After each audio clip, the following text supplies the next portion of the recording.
All right. Well, first off, how are you doing? I'm doing pretty well. Really happy to be doing this course.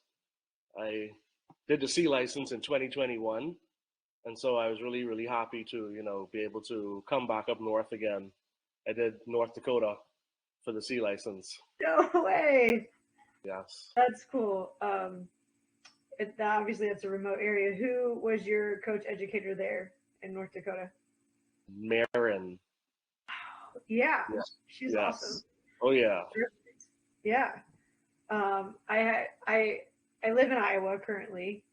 I had a small stint in South Dakota, so I'm kind of that kind of remote. I don't Yeah. know, barren soccer areas. Um, but yeah, it's a crazy place for sure. Um, well, thanks for joining us or joining me on this meeting, and then being like really thorough and on top of it in terms of scheduling the meeting and getting onto the LC and all that. I really appreciate that. Makes my life easier in terms of making sure that we're connecting. So today on this meeting, things that we'll kind of review or talk about is just to get to know a little bit more about each other. Um, just see where you're at in terms of course readiness and if you have the tools and support system and everything that you need to be successful. Making sure that you have a good understanding of what the LC is, the Learning Center. Um, we'll review those course standards. And then we'll talk about your self development plan, that assignment, and then we'll just close out. Okay. And then if there's anything else you want to add or ask or whatever, like at any time, just jump in. Sound good? Okay. Yes, please. Awesome. Well, I just want to like kind of find out a little bit more about you. So, how did you get involved with the game, and then any kind of soccer background or playing experience you have? Okay, so I started playing when I was 6 years old.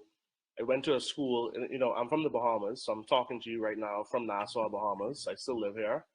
Um, so I started playing when I was six. The school that I went to, it's both a primary and high school, and soccer is kind of well, it's kind of popular there. So got into the game like that, just enjoyed it. My mom says I was good, so I just played it. Got into like national teams at like U15, U17, U20 level. Didn't pursue college soccer. That's like one of my big regrets. Didn't really have the support that I needed. My mom was more academically focused, and I just didn't have the support from like coaches to help to bridge that gap. I do believe like that, what I know about college soccer now with like the JUCO route and so many other routes that you can take.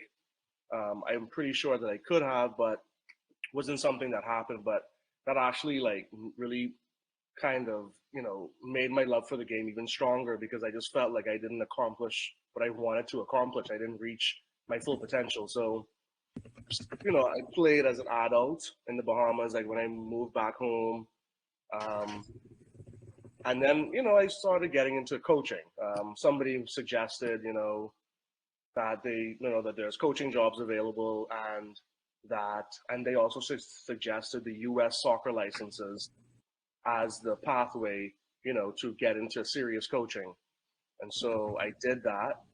And I don't know if you want me to kind of stop there and get into my coaching journey or if I should keep just going into it. Oh, you're perfect. So that's kind of the next step we were talking about is just your why and how you got into it. So you're doing a great job, kind of Okay, giving me your background. So keep going.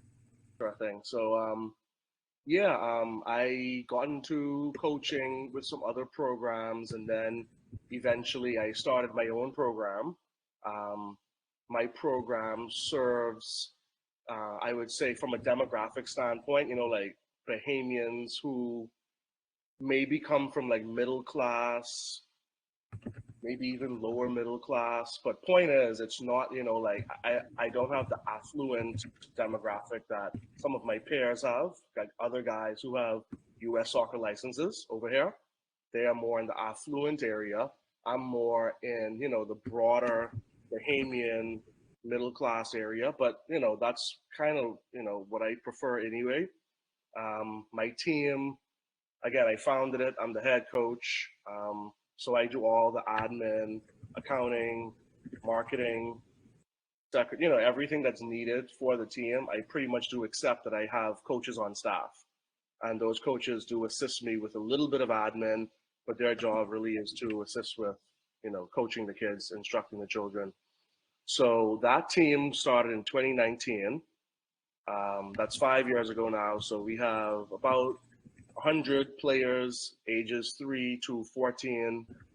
Um, I dabble in like school programs, although I'm not really big on the school programs because, the schools can always tell you, okay, thank you, bye-bye, as opposed to being set up on like where we are now on a public park.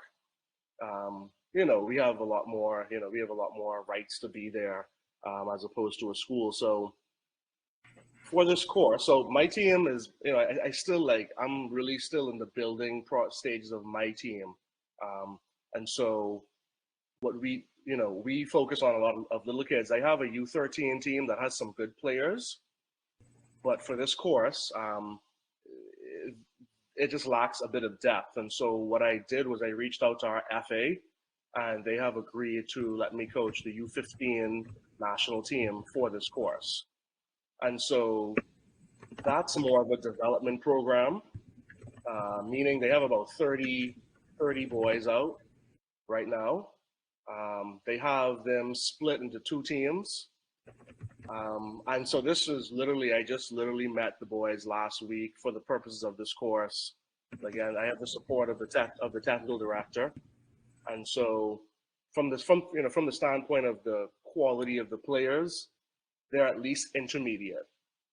And they're like, I think it said also self-motivated. They're also self-motivated. So I do need to do a bit more to kind of get the team like, okay, like, yeah, like I'm coaching this development part of it and this and that, but like having the team as, at least for the purposes of the 6 months, having the, like being able to communicate with the parents, organize matches, organize training sessions, and also be in communication with their coaches for the periodization schedule as well. So all that is going to be possible. All that is going to be totally fine.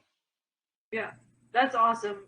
I think that's a unique experience that I'm excited to hear more about, but I'm sure that your peer student coaches will also enjoy kind of being involved with.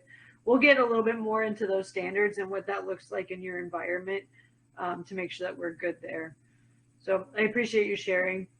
What was so we talked a little bit, you were at the C in North Dakota. How many student coaches were on that course with you? Okay, we had our group that I think it was about 10 of us, maybe 12, and then the wider group, 25 maybe. Wasn't huge. Again, it was 3 years ago, so I remember I do remember pretty much everybody on it. But I can remember, to be very honest with you and to be very open, I asked Marin to drop out at one point and she would not let me, and I'm so grateful to her for that. Because I think she knew that I was probably doing slightly better than I was giving myself credit for. And then she must have known what the standard of the group was. And so again, I'm just really grateful that she didn't let me drop out because I would have just stopped. Yeah, I love that. She has a talent for seeing potential in people. So she's impacted me that way too, which is kind of a cool connection. What's something that you just at that course you felt really good about, you're confident about? What was I confident about?